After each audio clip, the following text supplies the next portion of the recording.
धन्यवाद है उन लोगों को जो वोट देते हैं, वैसे आदमी को जो जिसका खाता है उसी का गाता है। एक कारोबारी से मैं हार गया, बस कष्ट इस बात का है जिस व्यक्ति के कारण पूरे बिस्फी और मधुबनी का स्वास्थ्य चौपट बना हुआ है।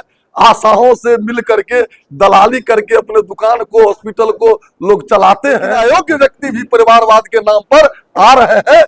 ये इस देश के लिए घातक है, राज्य के लिए घातक है, बिस्फी के लिए घातक है। मधुबनी जिला के बिस्फी विधानसभा क्षेत्र अंतर्गत जगवन चमेलिया टोल में भाजपा कार्यकर्ताओं ने पंडित दीनदयाल उपाध्याय केंद्रीय प्रशिक्षण महाअभियान 2026 के तहत महत्वपूर्ण बैठक आयोजित किया।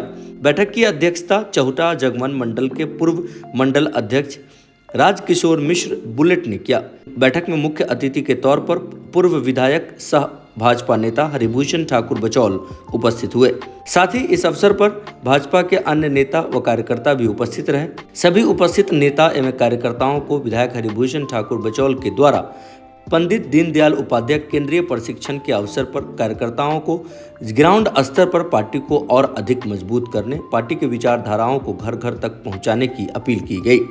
इस दौरान पूर्व विधायक हरिभूषण ठाकुर बचौल ने कहा कि केंद्र से लेकर राज्य तक हमारी सरकार है और इस विकास के दौर में हमारा बिस्फी पीछे न रह जाए, इस पर हमारा पूरा ध्यान होगा। उन्होंने कहा कि सरकार के द्वारा एक एक योजनाओं को हम धरातल पर उतारने का पूरा प्रयास करेंगे, इससे बिहार के साथ साथ बिस्फी पूरी तरीके से विकसित हो सके। इस दौरान मीडिया से बात करते हुए उन्होंने क्या कुछ कहा, देखें ये रिपोर्ट। आज पंडित दीनदयाल उपाध्याय केंद्रीय प्रशिक्षण 2026 करने का क्या उद्देश्य है? देखिए, हमारी पार्टी जो है वो विचारधारा की पार्टी है और जब भी चुनाव होता है तो नए लोग जुटते हैं, पुराने लोग भी रहते हैं। तो हमारा जो विचारधारा है राष्ट्रीय एकात्मता का, लोकतंत्र का, सर्वधर्म संभाव, पंथ निरपेक्षता का और मूल्याधिष्ठित राजनीति का, वो अपने कार्यकर्ताओं को हमने बताया है। और भारत कैसे विश्व में विकसित राष्ट्र की श्रेणी में आवे, उसमें कार्यकर्ताओं का बहुत बड़ा रोल होता है। इसलिए आज जगवन मंडल जो हमारा है उसका प्रशिक्षण शिविर था। हमने अपने कार्यकर्ता को पार्टी की विचारधारा और देश जो और राज्य हमारा विकास कर रहा है उसमें बिस्फी कहीं पीछे न छूट जाए। हमारे कार्यकर्ता अगर सजग रहेंगे तो दिल्ली में और बिहार में सरकार हमारा है। हम योजनाओं को सही ढंग से ला करके समाज के जो सबसे पीछे पंक्ति में है, निचले पायदान में है, अंत्योदय जो हमारा सिद्धांत है उसको लागू करेंगे। इसलिए आज सारे लोग हमें आज जुटे थे। इस केंद्रीय शिविर से सर लोगों को क्या संदेश दीजिएगा? निश्चित रूप से भारतीय जनता पार्टी के साथ जुड़े। आज देश और दुनिया की आवश्यकता भारत है और भारत को कोई अगर मजबूत कर सकता है तो भारतीय जनता पार्टी कर सकती है। क्योंकि आप देखेंगे कि किस तरह परिवारवाद के चक्कर में और परिवारवाद में भी अगर कोई योग्य है, अगर वो आता है उसका स्वागत है, लेकिन अयोग्य व्यक्ति भी परिवारवाद के नाम पर आ रहे हैं। ये इस देश के लिए घातक है, राज्य के लिए घातक है, बिस्फी के लिए घातक है। इन्हीं सब बातों को लेकर के अपने कार्यकर्ताओं को हमने आज सतर्क और सचेत किया है। सर, इस बार चुनाव हारने का क्या मुद्दा है? कोई मुद्दा नहीं है।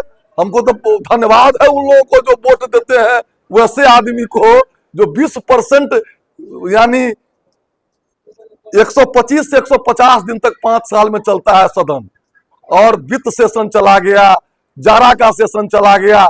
एक दिन जो जिसका खाता है उसी का गाता है। जिस व्यक्ति के कारण पूरे बिस्फी और मधुबनी का स्वास्थ्य चौपट बना हुआ है, आशाओं से मिल करके दलाली करके अपने दुकान को, हॉस्पिटल को लोग चलाते हैं, उस पर एक दिन बोले हैं किसी चीज पर, बिस्फी के न सामाजिक मुद्दा पर, न बिस्फी के विकास के मुद्दा पर कहीं किसी का वक्तव्य नहीं है। एक कारोबारी से मैं हार गया, बस कष्ट इस बात का है।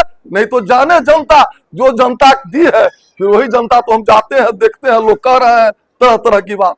पंचायती चुनाव इसको लेकर क्या? निश्चित रूप से पंचायती चुनाव, देखिए कुछ चीज है जो पंचायत में ही संभव है। भारत का प्रधानमंत्री, मुख्यमंत्री, मंत्री, विधायक किसी को आवास नहीं दे सकता है, किसी को अनाज नहीं दे सकता है। बहुत 27 तरह का चीज, अगर आपका प्रमाण पत्र है वो भी जुड़ा हुआ है पंचायत से और प्रखंड से। तो ऐसे लोगों को जरूर जितावें जो नरेंद्र मोदी जी, जीतन राम मांझी जी, नीतीश कुमार जी, चिराग पासवान जी, उपेंद्र कुशवाहा जी के साथ हो, और जो इन लोगों का विरोध किया है, आने वाले समय में बिस्फी की जनता उनका भी कस करके विरोध कर दे पंचायत के चुनाव में। और अच्छे लोगों को, चूंकि पंचायत सरकार एक सबसे नीचे और सबसे जरूरी सरकार है, जो गरीबों के कल्याण के लिए सबसे ज्यादा काम कर सकता है, अच्छे लोगों को जितावे, यही मेरा काम है। सर, अल्पसंख्यक हिंदू को रक्षा कौन करेगा? विश्व में लगातार घटना हो रही है, जिस तरीके से आप बताएं। देखिए, उसका एकमात्र उपाय है, संगठित हुए हैं हिंदू समाज, जब तक और नहीं संगठित होंगे तो आने वाला भविष्य अच्छा नहीं है। धन्यवाद।